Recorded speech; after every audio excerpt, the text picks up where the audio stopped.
Good morning. This is Sam Tolbert from Sound of Joy Music Services, and welcome to May 1st, 2025, as we begin our newest series for our beginner musicians. And these are the musicians who are learning piano for the first time, yet don't have a formal teacher within their location.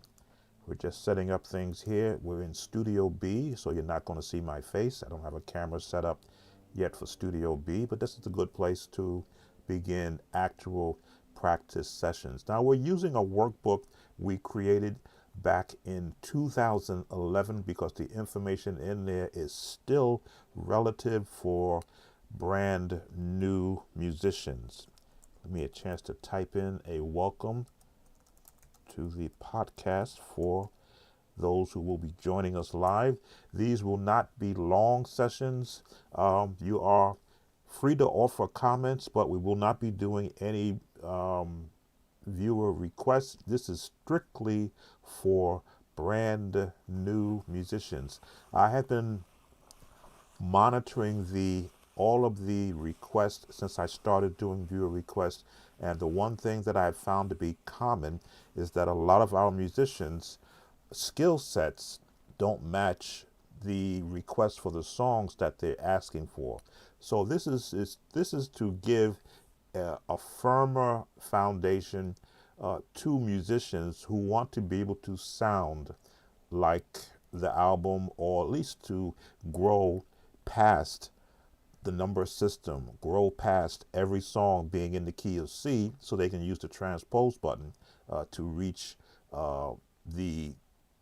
let's say, the style of music that they've been requesting, and it'll cut down the time that I have doing viewer requests because I am pivoting for the rest of this year a little bit away from viewer requests so I can work on other projects to help grow this channel. But this will be a half-hour to 45-minute morning stream here in my Studio B, so we can help musicians who are joining this channel who are at a level that doesn't match 18 years of videos that I've already placed on this channel since 2006. So again, this is not to throw shade on musicians. You can't know what you don't know. Well, this is why this workbook back in 2011 was created. And as you can see, you can go to my Patreon page and download this workbook for free. All you have to do is register, and you'll have access to the information that I give for those looking over the channel. And this is one of the books that you can download, because this is where I'm going to be getting 100% of my information from.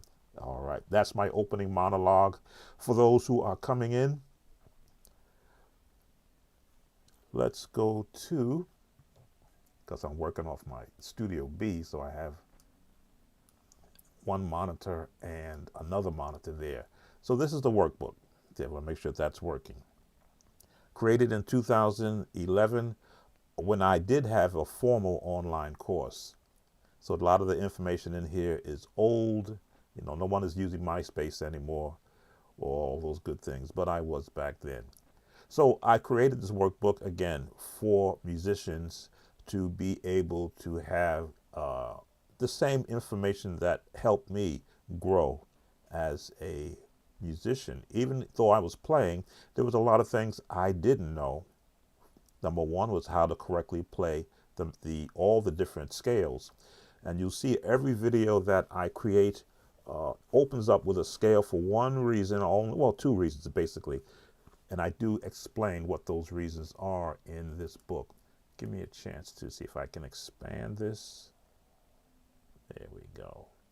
I don't want to mess up that free location. You'll see that in the very beginning, but I want to expand this so it fills up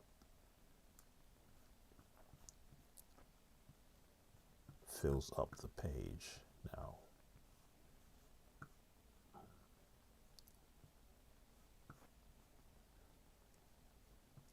Didn't want to cover up the Patreon link for those who don't have this workbook. Let's see if I can, it's in a different color.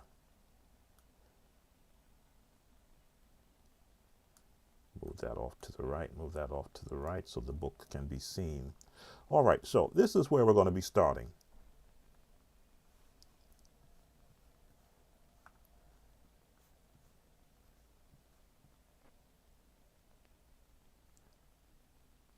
With Psalm 100, make a joyful noise unto the Lord, serve the Lord with gladness. This is my, you might say, how Sound of Joy came into being.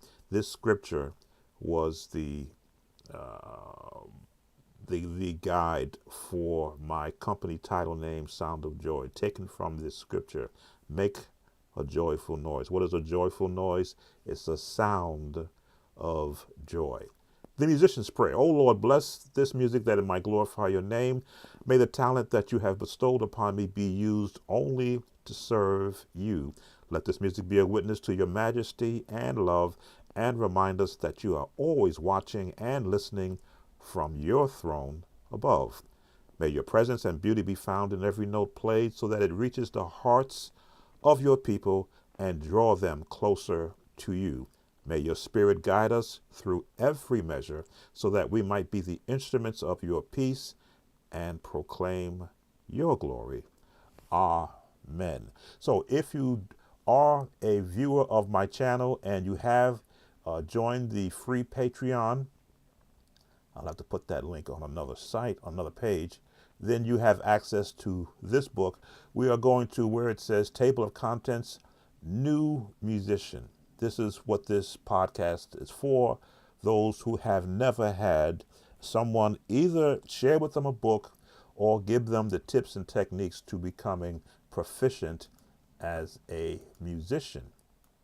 You know, we say church musician, but really you want to be a musician. So that's where we're going to start, going to page 5. Again, this was an old book, so at that time you could actually print it out and create your own place for notes. So this is where we're going to start. This is where I think a lot of the musicians on this channel who come to visit are struggling. They have no reference as to, number one, how to properly hold their fingers when playing, and number two, what the numbering of the fingers really mean when you're learning how to play music. You know, it's good to be able to just play, they say, as by ear, and you figure it out, just placing your hands where you think the notes are, and if you miss, it's okay. No, it's not okay. This is one of the things that I stress, that when you have an understanding of where notes are placed by your fingers, you find getting to those chords a lot easier. So we're going to switch over to scene 1. And we're not going to have a chordy app letting you figure out where the notes are. In fact, as they were doing this live, let's see if I can pull in the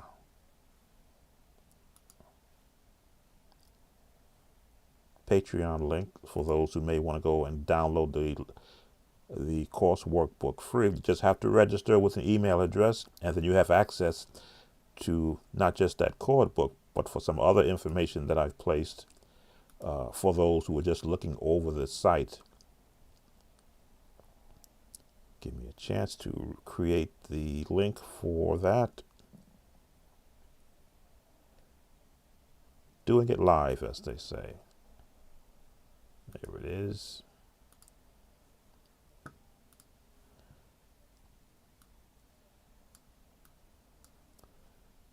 This is all happening live. So that is the link where you can go and get this workbook from right there. And you can get that workbook, save it to your computer, save it to your phone, and then you'll be able to have take along an actual reference anywhere that you go. So in looking at this, you see how the fingers are formed. They're not just laid out flat, but they are curved. Now the camera view I have is top down. In fact, I was one of the first ones on YouTube to show you this view. If you go to any of my earlier 2006 videos, this is the view you will see. So everyone that has come after me saw my videos and then got themselves a top-down camera. So we're looking at what they call the curved fingers. This is what you saw. This is what is supposed to be playing, not this right now, but to be able to curve your fingers, have them all designated, 1, 2, 3, 4, 5, in order. Thumb is 1, index finger, middle finger, fourth finger, and the fifth finger. Now, if you're watching, I have control over all of these fingers. I can control the thumb, pinky on one, thumb on the other. This I learned on my own, figuring out how can I play notes that I want to play based upon being able to move my fingers. These are exercises I would practice. If you are you may not be a actual Star Trekkie. I am. When Star Trek first came out, I used to watch it on TV. This is the Live Long and Prosper. As I would practice to do this watching the television show, I says, wow, can I make my fingers move individually? And this is just a warm-up for me. Make them move individually. Live long and prosper, both hands, but then move them all individually. This warms my hands up, helps the muscles stretch. In fact, I'm feeling it now on this one because I haven't done that in a while. So it is tightening up on me, which means I hadn't warmed up yet. But when I play, if you watch any of my videos, you watch my hands move across the keyboard. This is what you're seeing. These fingers all out working independently of each other. So if I want this one to pop and this one to roll, pop, roll, pop, roll. These are exercises before you even touch the keyboard. Warm up. Going back to here,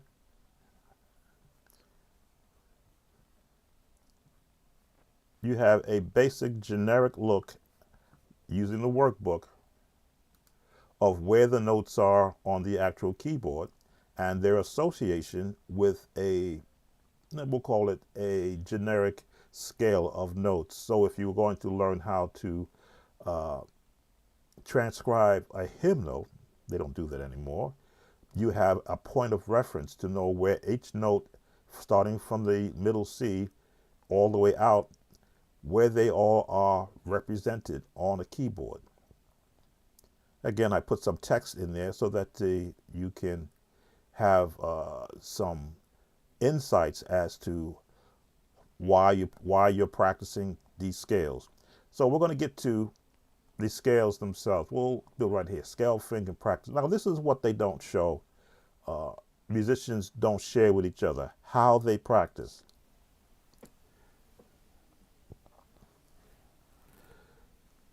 Looking, let's see, can I pull that in here? No, I'll go back here. Looking at C, you have right hand and you have left hand. I believe you should be able to see that. I'm looking at a little actual miniature screen. Your thumb is going to be number 1, falling on the keys, and then they roll across like this. Now, Piano 101 teaches you to do this.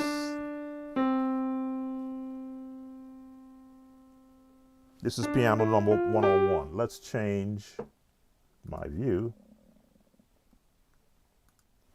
Piano 101 teaches you to do this. And some teacher's going to slap you on the wrist and say, curl your fingers up. So I'm going to slap myself to remind myself to play with my fingers. Now, from a beginner standpoint, that's what you want to be able to do. And it looks like I don't have audio coming through here. How did I not get the audio? 1 second.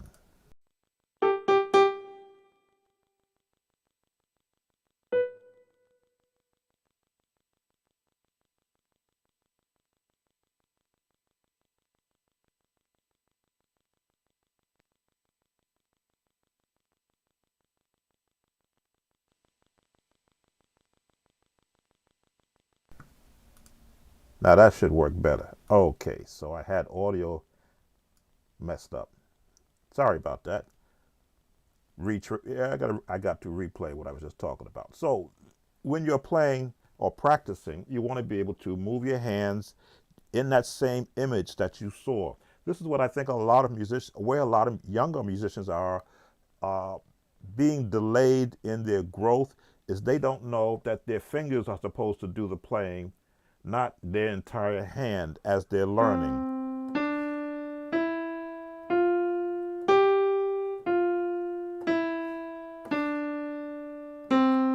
And as you can see, it is my hand or my fingers which are doing the playing of the notes, not my entire hand. This is the entire hand. These are the fingers which I showed you. Once you have warmed up and you have independent movement of your fingers, all the work should be done right here. Just going a straight like this is what you would have learned in Piano 101 if you had an actual teacher. But what we want you to be able to do, looking at this chart for the key of C, is to see the actual designation of the fingers as it relates to practicing the scale. Again, 1, 2, 3, 4, 5 on your right hand is your thumb all the way to your pinky. 1, 2, 3, 4, 5 on the left hand is your thumb all the way to your pinky. So that's what we want you to be able to incorporate in your practicing. 1, 2, 3, 4, 5, 4, 3, 2, 1. Don't leave the left hand out. The left hand is going to be backwards. 5, 4, 3, 2, 1. 4, 3, 2, 5. I've found it advantageous to train both hands at the same time, but don't rush it.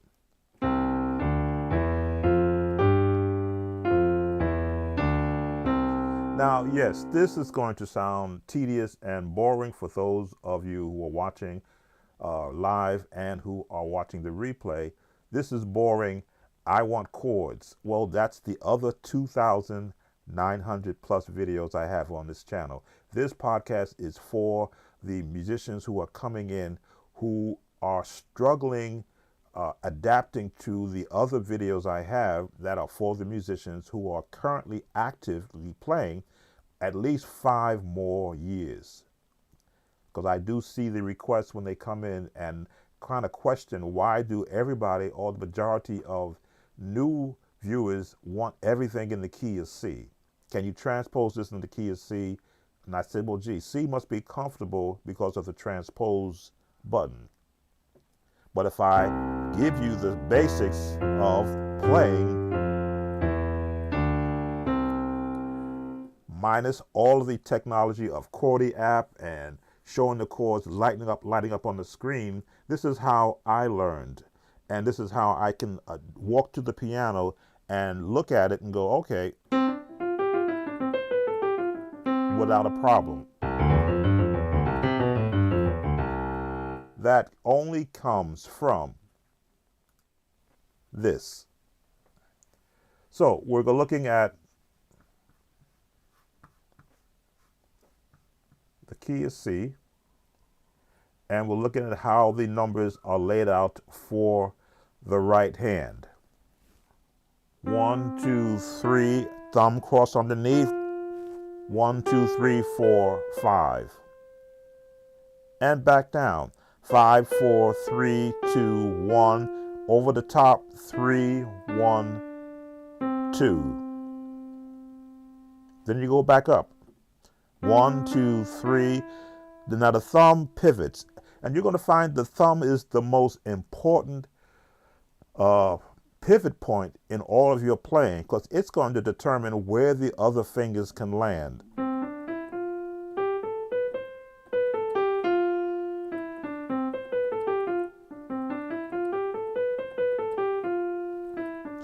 So once you assign the thumb, I'll call it its generic landing spot, you are free to now pivot to all the fingers to the notes you want to reach. And that helps when you're learning runs, especially jazz runs. If you watch some of the jazz players play, You go, well, how are they getting that run? Well, watch the thumb. Watch where the thumb lands and where it allows the jazz player to move their fingers where the thumb lands.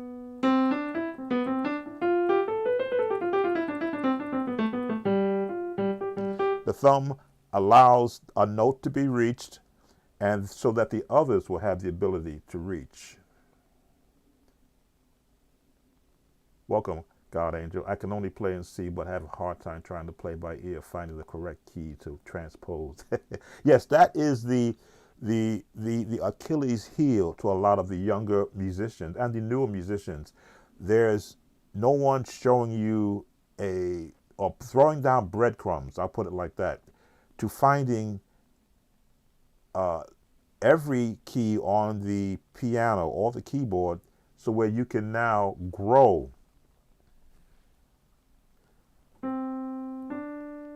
and knowing where that pivot point is. Now we're just doing the key of C. Let me get back to this scene. What am I doing here? That's all I'm doing. Assigning every note a finger. Now, does C have to always be by the thumb? From a practice standpoint, yes, because you can assign C any finger you want. And this is an exercise I did as a youngster, letting my every finger have a chance at a note. And then I would speed it up as an exercise.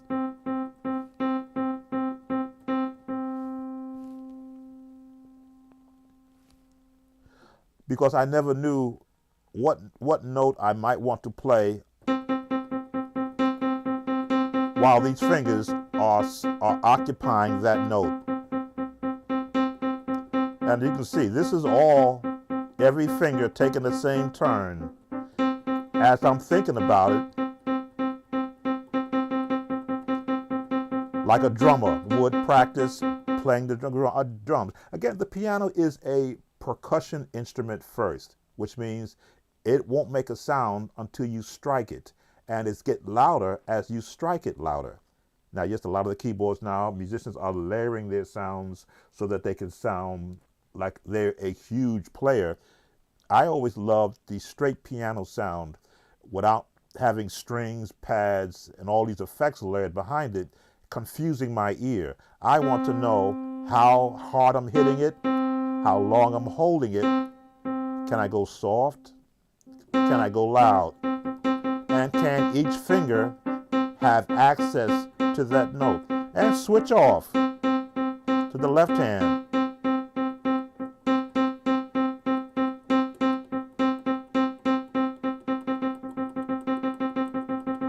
Like a drummer would. These are just techniques that were hidden from me by the learned musicians, because I would be sitting there going, well, how are they doing this?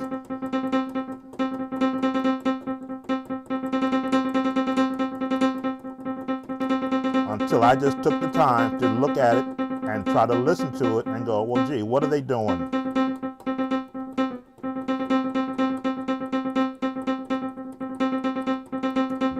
Two fingers, 1 and 3, 1 and 4, 1 and 5, 1. But now that's the advanced practice techniques. I just want to demonstrate the fact that once you got your fingers and your hands trained and you hear someone playing it without watching them, which is 100% how I learned music, without watching anyone, without seeing a computer-generated fingering chart pop up. I had to use my ear, what they say the ear training. I say it's by hearing, to understand, are they using one finger or are they using two? Are they switching between? Back, but again, I'm jumping the gun. Underneath. And you should be able to flow, again, depending upon your reach and your hands, the size of your hand, you should be able to do this as an octave, and your fingers work within that octave reach. Now, some have this reach. Took me a long time to get my hands to stretch to do this reach. There are some that can reach further than this. They've been blessed to have extended fingers. My hand is generally, I won't call it mid-size. It's a bit large, but it's kind of thick, which means I got to work that much harder to get them all to fall into place. But this is what you want to grow to be able to flow across the keys at any speed that you want to. Now, on this chart, in this booklet that I got these I've got these from books that I have. This wasn't something that I created. This was out of a book that I had purchased to share with musicians. You will see that they give you the 2 octaves, the fingering for being able to play more than 1 octave. This is where I began to get more comfortable playing arpeggio notes, because I knew where the pivot for the thumb would be. Looking at the C, it's 1, 2, 3, 1, 2, 3, 4, 1, 2, 3, 1, 2, 3, 4, 5. So the fifth, or the pinky, does not come into play when hitting the octave note. Again, this is for our beginner musicians who have not had a reason to go beyond playing the notes to the basic songs. 1, 2, 3, 4, 1, 2, 3. The thumb pivots 4, 1, 2, 3, 4, 5. So the pinky doesn't come into play in the 2 octaves one until it becomes to the last note. 1, 2, 3, 4, 1, 2. I'm sorry. 1, 2, 3, 1, 2, 3, 4, 1, 2, 3, 1, 2, 3, 4, 1, 2, 3, 1, 2, 3, 4, and now I end. So now I can do more than 1 octave.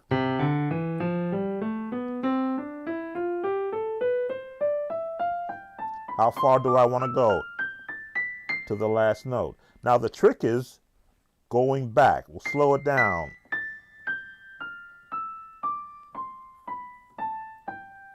It's the same notes. 4, 1, 2, 1, 3, 2, 1, 4, 3, 2, 1, 3, 1, 2, 1. There we go. I always mess up my index fingers being number 1. It's number 2.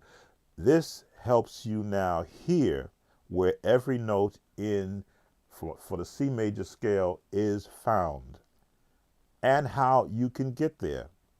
Now, again, we're not going to do that. Well, I could do that. I like practicing and then heading up to the next note. Headed up to the next note as an exercise so that I can hear every key and train my hands how to reach them. And if you saw one of my earlier videos at the church I was playing at, I go through this entire sequence in triple speed. This only happens when you have correct training. Now, as you can see now, I'm switching off because this is where B major ends off.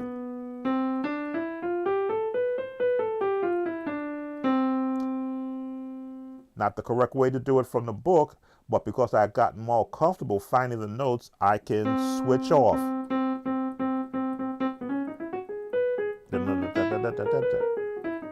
Rather than do this, I can... Okay, that time I got it right. This is why this book exists. And yes, you can go to Patreon, the link is right there, and download this book. as your point of reference. I think when you give musicians information that they can make tangible, in other words, you can pull it up at any time with this technological world we're in right now, you can take anything with you wherever you go. Oh, welcome, Daniel. You can take anything with you now, wherever you can go on your phone. You don't have to worry about carrying books or carrying a briefcase, as I did for many years, of information that I could pull out and use as a point of reference. Now it's on the phone. Now it can be done as a video lesson. So that's the key of C. We're going to look at, and again, this is supposed to be a half an hour, but it's the first one. I'll be doing these early in the morning. Probably I'll start it around East Coast, New York City time, maybe 9 o'clock in the morning. After I've taken care of myself, all the things to get myself ready for the day, I'll come and set up in here and begin this lesson. So we did the key of C. You saw me float over to the other keys. Going down the list, the key of D has the same fingering as the key of C. Now you would ask yourself, well, why is it the same fingering? Well, the notes are going to land in a different place, but the fingering is the same. This is how you learn to get comfortable playing in an alternative key. If you can play in the key of C, you can play in the key of D, F, G, and A, because they are using the same fingering. If you look down the chart, C starts off at 1, 2, 3. D starts off at 1, 2, 3. E starts off at 1, 2, 3. F starts off at 1, 2, 3. G starts off at 1, 2, 3. A, 1, 2, 3. B, 1, 2, 3. So those first three fingers in those keys are always going to be prevalent. Now, when you go to D flat, it changes. E flat, it changes. G flat, it changes. A flat, it changes, really. And then B flat, it really changes, the first finger. But once you have the basics, and let me just change this. There we go. Once you have the basics down, every other key becomes easy. 1, 2, 3, 1, 2, 3, 1, 2, 3, 1, 2, 3, 1, 2, 3, 1, 2, 3, 1, 2, 3, 1, 2, 3. Those first three fingers are always going to start the scales, no matter what key you're in. 1, 2, 3, 1, 2, 3, 1, 2, 3, 2, 3, 1, 2, 3, 1, 2, 3. So there is no, once you understand and have a point of reference, you can now find the beginning notes of any key you're in just by knowing that your first three fingers starts off those notes.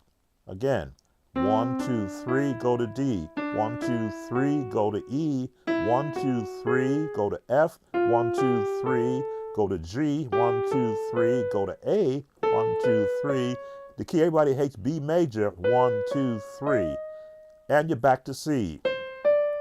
So a good practice regiment to be able to hear the scale, major scale, in every one of the white keys from C to B is assign your first three fingers the first three notes of that scale.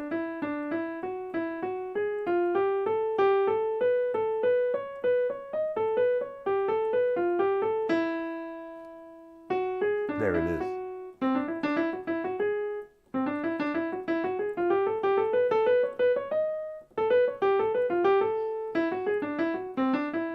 Now, you're going to ask, well, how do I know where the scale notes are? I'm glad you asked that question.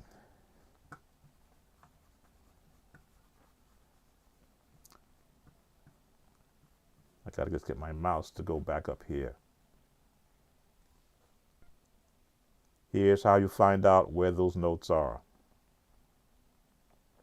Information. When you have the information, that will let you know this is where the scale notes are, and a major scale is based upon a written rule of tones, whole and half. If you grasp the whole concept, whole, half, whole, then whatever key you go to, you know it's going to be a hold, and you'll get used to that sound.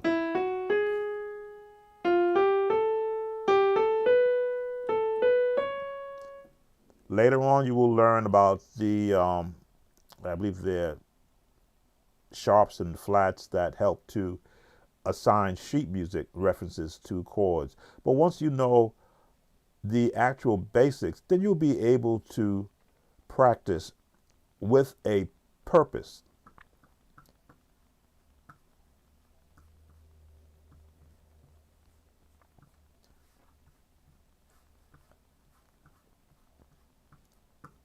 I'm trying to move my mouse back into the second screen, which is my iPad here in Studio B.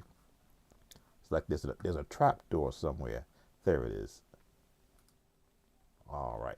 So what you saw me doing was 1, 2, 3, 1, 2, 3, 1, 2, 3, 2, 3, 1, 2, 3, 1, 2, 3, 1, 2, 3, 1, 2, 3, 1, 2, 3, 2, 3, 1, 2, 3, 1, 2, 3, 1, 2, 3.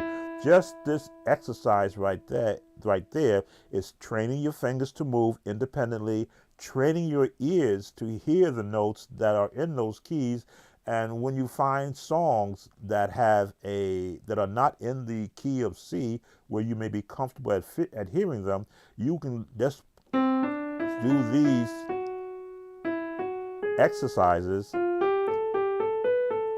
and you will run across that note that you're hearing in that song. Again, beginner musicians, 101, musicians who don't have a point of reference to learning how to listen to a song and then break it down. So we did the key of C.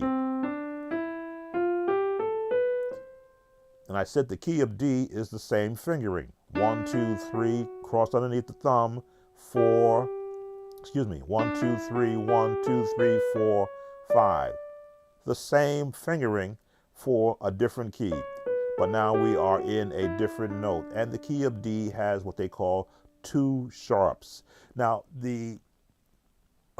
you'll hear the conversation between musicians who have learned to play from listening to other musicians. They don't like to play in C sharp. They don't like to play in F sharp. They don't like to play in A flat.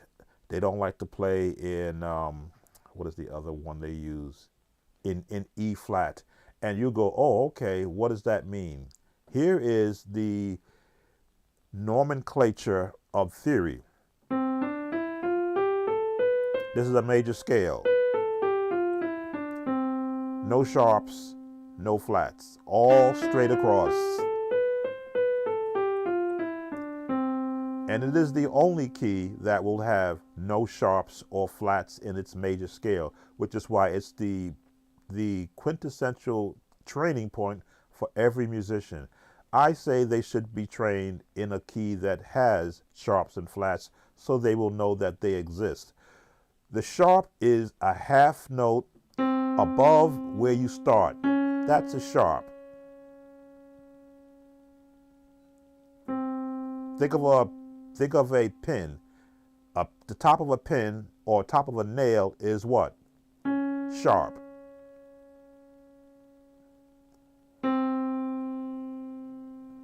So they'll say C sharp. In the book, it'll say D flat. Why?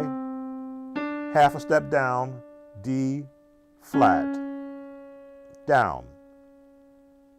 You won't ever hear D sharp because D sharp sounds strange and a difficult way to write it in sheet music. So what you will hear is D, E flat.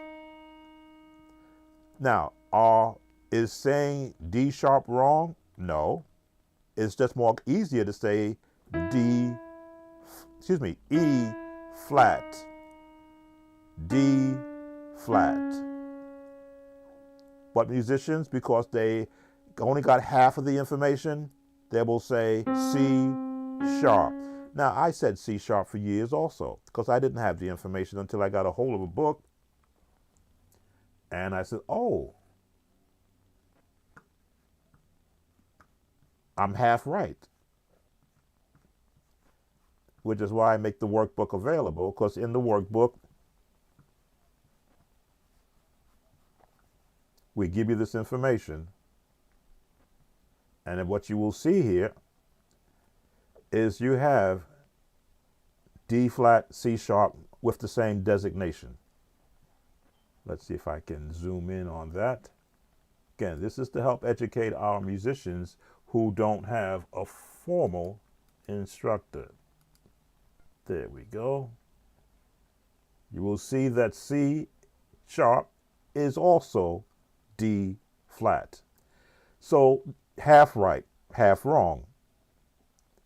This is why it's good to have a reference, so that if you hear a comment being made on another video, or if you're in a musician shed and you're confused, you can pull your phone out, pull up this book, and not correct the person who's doing the shed, but for your own understanding, say, oh, when he says, oh, play the C over an E flat and a F sharp, you're not sitting there scratching your head. Well, what is he talking about? You can look at a chart and go, oh, the C with an E flat over an F sharp. Again, understanding goes a long way with me. And I always believe in the scriptures when it says, in all thy getting, get an understanding. So this will help in assigning understanding to when you're listening to another musician play, or if you're hearing a song and you're going, okay, I know where the major scale is. There we go. Sometimes I have to correct myself sometimes because I've gotten comfortable doing this. But when you hear a note that is not in the major sense, like when you go to the D, well, you're not going to keep playing across, because you're going to find out, and we will cover that also in this series, that all the different scale names, Aeolian, Lycidian, there's so many of them, they're all part of the same scale. It's where you start the next note and go following that scale. These are all the different scale names.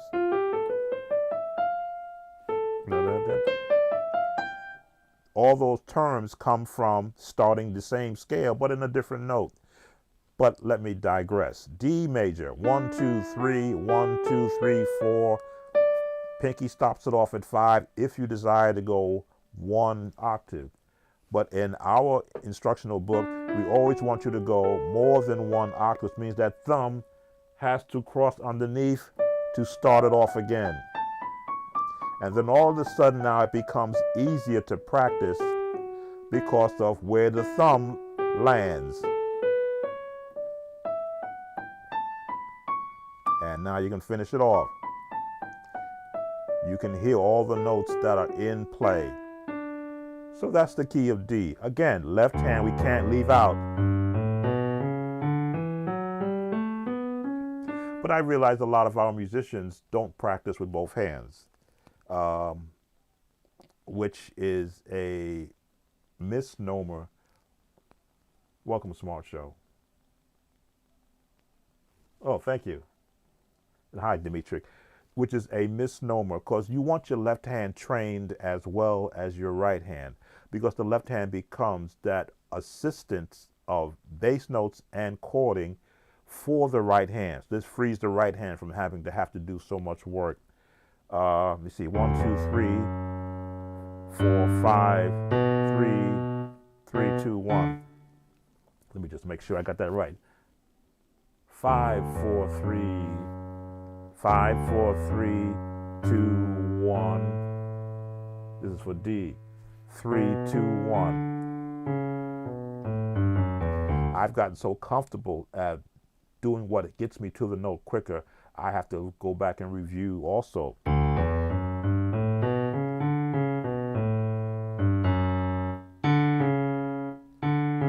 See, I've gotten used to doing this. This is the correct way. Again, let the thumb have its place. Thumb, and roll the other fingers down. Thumb, Just as in the C major scale, the thumb is the pivot point. I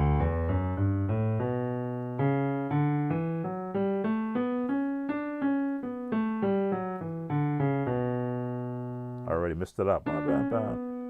3, 2, 1, thumb falls on the A. Wait till they bring back the draft. For independence, women too, sent a crying with laughter emoji and said either pay the loan off or serve your country. Okay, I've messed up something here on the way back. 1, 2, 3, 1, 2, 3, 4. There it is. I was wondering why it didn't look right when I was going back down. Did they change? No, same fingering. It's just that the thumb, the left hand has a different way of doing it.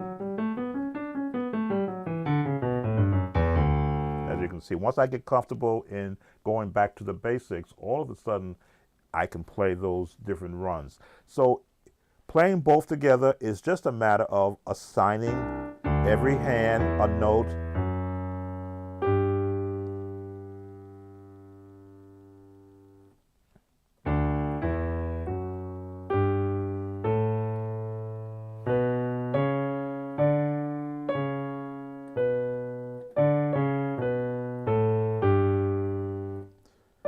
I'm having trouble because I've gotten myself out of following the rules.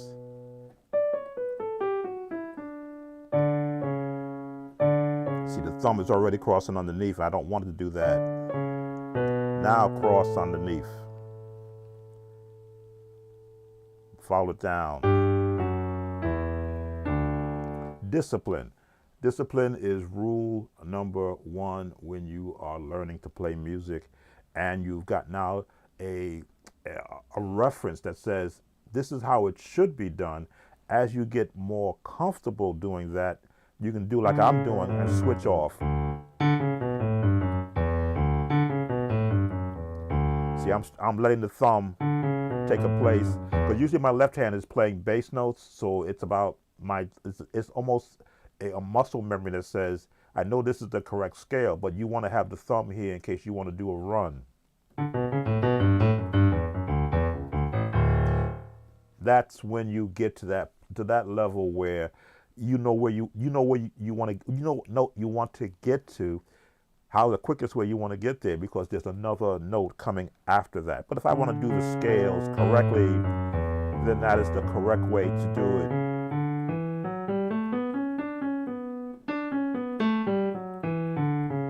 Three, 1, there we go, and finish it off. So that's D. And we're going to go through all the white keys and their scales, and then we're going to bring this part of the lesson to a close, because I want to not bore those who are watching, and I'm thankful for those who have come in to see me live. Hopefully I will share something. This is not just the first time. I'm going to try and make this daily as I get up and get myself situated and prepared. I can now share some of this. It won't be this long. So we've done D. E major, first 3 notes, thumb, and E major is a very easy key to practice scales in. And it's using sharp, C sharp. In this case, you want to say D sharp. I started in B, didn't I? You're going to find that a lot of the fingering and the other keys match the ones you're playing is where you start. There's F sharp, G sharp, C sharp, and E sharp from a scale standpoint. Again, any notes that are, if you're going higher, half step is a sharp. If you're going lower, it's a flat. Higher, it's a sharp. Lower, technically it's a flat. So this could be E flat or D sharp, depending upon how the sheet music shows it. C sharp or D flat, because you're going down. B major, A, could be G sharp or A flat, because it's A flat going down in some designations. F sharp or G flat, E. And as you can see, I can float across it because I've practiced it. but it's the same fingering. 1, 2, 3. I'm sorry. 5, 4, 3, 2, 1. 3, 2, 1. That's where I'm getting crossed up. I'm counting my left hand if though it's my right hand. This is 1, this is 5. 5, 4, 3, 2, 1, 3, 2, 1, 3, excuse me, 5, no, 1, 2, 3, 1, 2, 3, 4, 5. That's why when you're training both hands together, if you're counting numbers, then you're getting crossed up. Use the numbers as a reference to know which finger is assigned to which note. Once you've got you comfortable doing it, then you can just get to the note as quickly as you can. And both hands, of course, is the best way to practice so that you can become coordinated. Key of F, 5, 4, 3, 2, 1, 3, 2, 1. I'm looking at the numbers. 3, 2, 1, 1. 1, 2, 3. I hate using this. 1, 2, 3, 1, 2, 3, 4, 5. There we go. Easy on the right hand using the number system. 1, 2, 3. Now, F is same thing. We'll start here. 1, 2, 3. Now you got to get to that fourth finger. Okay, yes, F is different. I knew there was something about F. F uses the fourth finger for its fourth note. 1, 2, 3, 4, and then 1, 2, 3. How did you come out of that? Let me just look at it. 1, 2, 3, 4, 1, 1, 2, 3, 4. Because I always made F easy. 1, 2, 3, 4.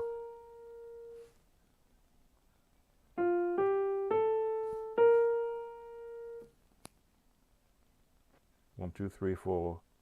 Okay. It does stop on the fourth finger, not the pinky. Now, I was looking at that. I'm going, wait a minute. I always stop on the fourth finger. And I said all these numbers match up. Not for the key of F.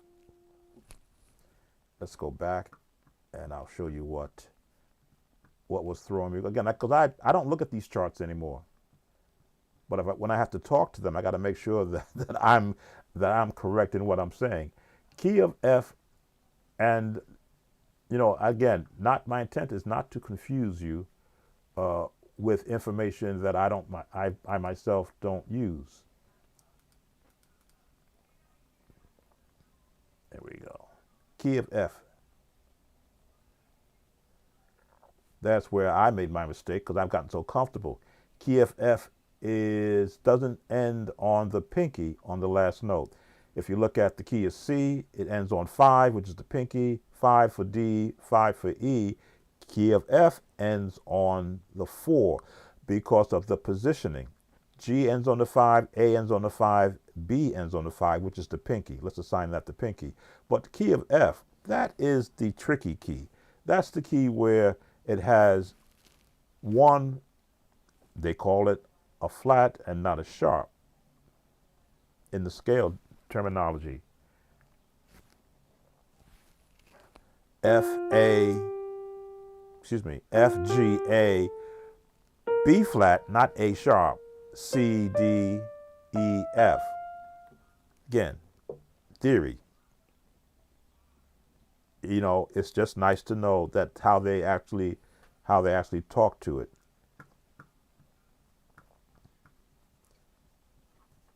Let me get my mouse to find the path. There it is.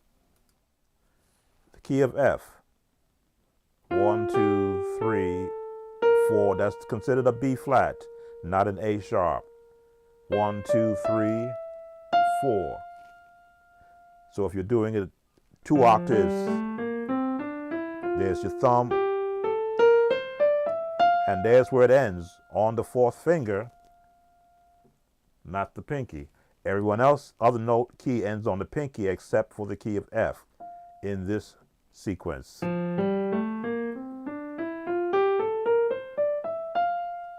Now, what happens is when you get comfortable doing the scales and you want to hear a run,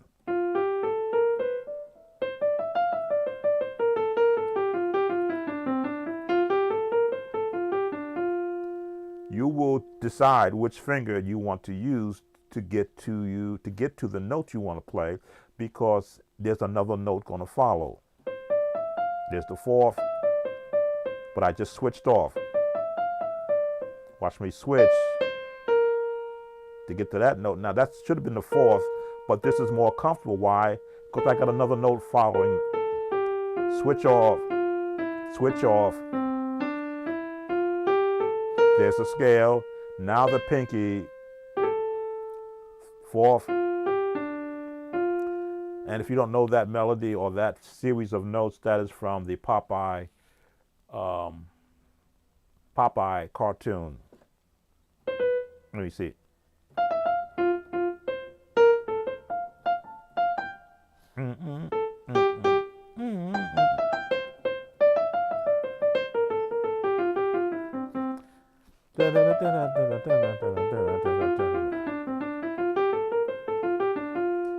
That was something that I always wanted to be able to play until I got understanding of where the notes are found in that particular run. I was faking it until I got more comfortable moving my fingers because of the scales to match that. Now you might say, well, that's a child's thing. Well, but every song you listen to comes from hearing as a child. I often would say the person that wrote Baby Shark only had 4 notes.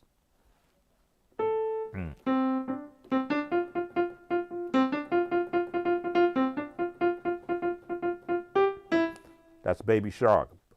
And that person is still getting paid from just those notes based upon the scale. All right, boy, I've gone a lot further than I thought, and I'm actually on medication that is letting me know it's kicking in.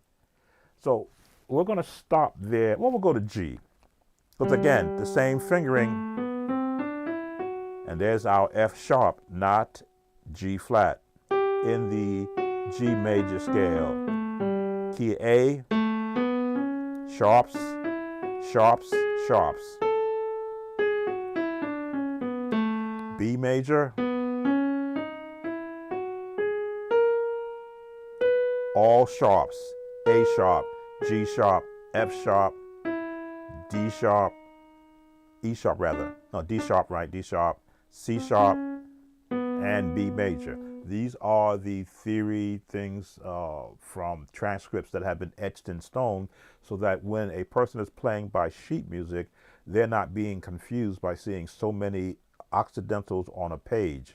Yes, in some music they will say change it to a major and then put it to a flat or sharp, just because that is the actual path of a particular melody. We went to G, right?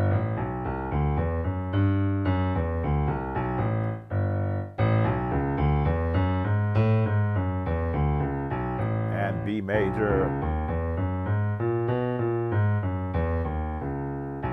And that is where we stopped, I believe.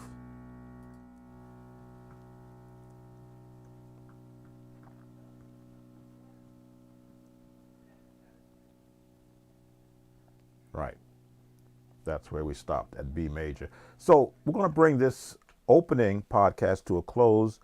I'm going to commit myself to do this every morning, and we're going to go through these sequences. Now, we only went through the notes that are in the C major scale, but what we did do was to touch on the notes that are in D flat, E flat, G flat, A flat, and B flat. And you will find that some of the same fingering that you used in the accompanying notes are going to fall in place. It's just which finger starts that scale is going to change. And if you look at D flat, you see it doesn't start off with the thumb, it starts off with the index finger. And that D flat is another name for C sharp, the index finger, not the thumb. Why? Because the thumb has to pivot to give you that 2, 3, 1, 2, 3, 4, 1, 2. Starts on the 2, ends on the 2. Unless you, of course, you are. And you'll find this scale is a lot easier to play than this scale. Once you get comfortable with assigning your fingers a note, assigning them the note that they have assigned to the fingers, all of a sudden playing those notes become easier. And we will be covering that, the flats. Again, you see they're not called sharps, they're called flats, on tomorrow's lesson. So I thank you all for coming in. As I say, I take medication in the morning that takes about a half hour to kick in, and it has kicked in right now. So that lets me know to bring this session to a close. Sam Tolbert, Sound of Joy Music Services. Again, we're looking to support our beginner musicians because I have recognized there is a need. So thank you for coming in. I always like to acknowledge those who have come into the chat. Goldangle 1601, if I got that correct. Daniel Burton, I believe you're from one of the Americas. I'm not sure which one. I've got to check that back. Dimitrik and the Smart Show, who did grace us with your comments in the chat. For those who have been watching, thank you for watching. As I say, I don't have a camera set up yet, so you can look at me, but in this stance, I like doing it like this. This way I can be comfortably dressed and not have to worry about what I may look like. But Sam Tolbert, Sound of Joy Music Services, my desire as we continue in 2025 is to, as you can see, this is Studio B, so we've got sunlight now coming in. As you can see, we got sunlight now coming in. I'm not down in my basement with all those lights on me. I can use sunlight to sort of save on some expenses there. But we're looking to help musicians with whatever we can possibly create so that the request for viewer breakdowns will decrease, because I do want to get into the music creation, and I want to be able to create not just songs for me, but teach the musician community how, by learning scales, you can create songs as well using the type of software that I have been demonstrating on this channel. So, Sam Tolbert, Sound of Joy Music Services, thank you for coming in. It's always a pleasure to have guests. See you on tomorrow's stream, maybe a little earlier than this one. Take care.